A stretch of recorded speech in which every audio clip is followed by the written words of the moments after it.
malalaki na yung mga luyang dilaw ko. Akala ko nga hindi natutubo noon eh. Kaya lang hinayaan ko lang, baka sakali lang ako. Pero ngayon, ito na sila, malalaki na guys.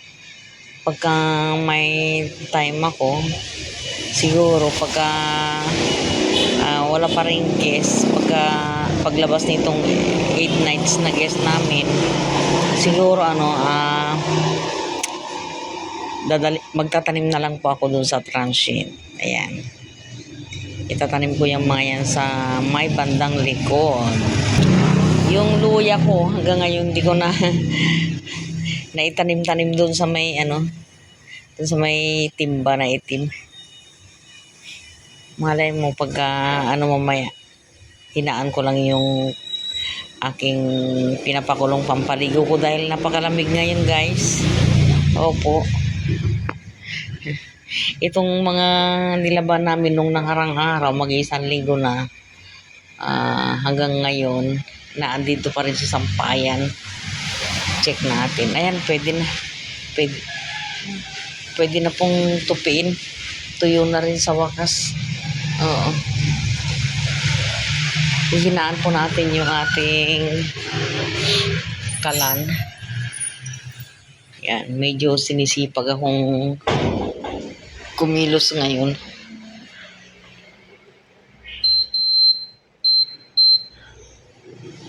Ayan, nasa number 3 lang. Tama-tama siguro mamaya.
Sa wakas din po, natupad din yung pangarap ko na may lipat dito ang aking luya guys. Ayan, mag-iisip na naman po ako kung ano na naman ang ililipat natin dito.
na hindi kami nagpapaglaba.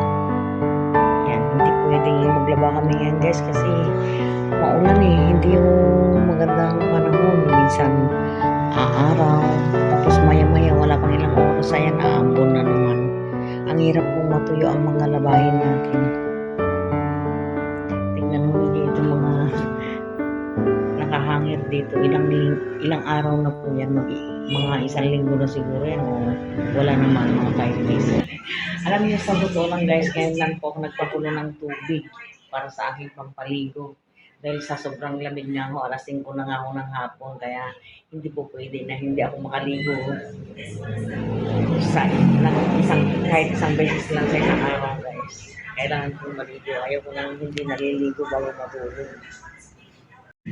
Ngayon guys, ayan, habang nagpapakulo pa ako ng tubig para sa pampaligo ko, hinanda ko na rin po itong lulutuin ko ng ulam namin. Magpapainit na lang po ako ng mga ulam po namin dito.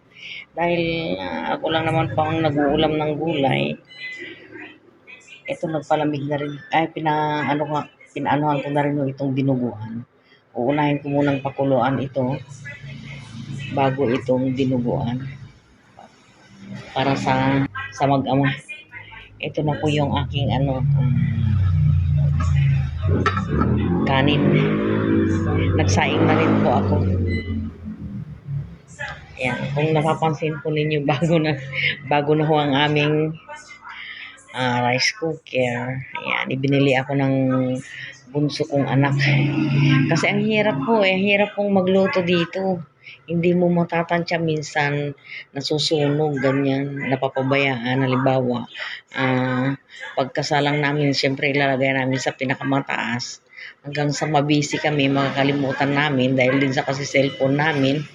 Kaya, kung hindi mangangamoy sunog yung hindi namin alam na tuyo na pala yung kanin. Kaya siguro nung pumasyal yung anak ko dito, dahil nakabukod po ng tirahan, nakita niya na sunog yung kinakain namin. Kaya naisipan niyang bumili na lang ng rice cooker. At tamang-tama naman po para sa aming tatlo yung yung laman nito. Maliit lang naman ho yung binili niya.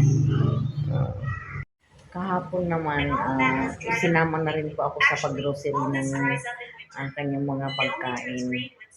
Ngayon, ang ginawa ko para hindi agad-agad maubos, ako na lang po yung gumagawa ng paraan. Kasi may mga laman pa naman yung ref. Gusto ko maubos muna yung laman. Lalo na yung karne namin. 15 days na po yun. 15 days lagpas na nga po eh. Kaya kailangan na pong maluto yun bago po ilabas yung pinamili namin kahapon. Ganon din po yung repolyo. Mahigit 3 linggo na din po yun. Sana ayos pa yun. Sa isang araw ko pa yun maluluto kasi unahin ko muna yung galuto. Ayan, dahil matagal pa po yung bago mag-check out yung aming guest na yun. Naghahanap po ako ng pwede kong magawa po dito. Katulad yan, inayos ko yung mga papeles namin. Bumili ako ng folder envelope pala na plastic. Ayan. Pinili ko yung mga importanteng papeles. Kaya yung mga xerox copy na lang, yun ang itinapon ko kanina. Ayan. Tapos naman, ito, inayos ko po yung aming divider doon sa labas, inayos ko, nilagay ko dito para matakpan ho yung mga gamit na nasa likod nito, yung mga lumang washing machine, ganyan. Tapos yung mga gamit na naka-stack po dyan. Ganito po ngayon ang view dito sa loob po ng bahay namin. Yun yung t-shirt na yun, ayun.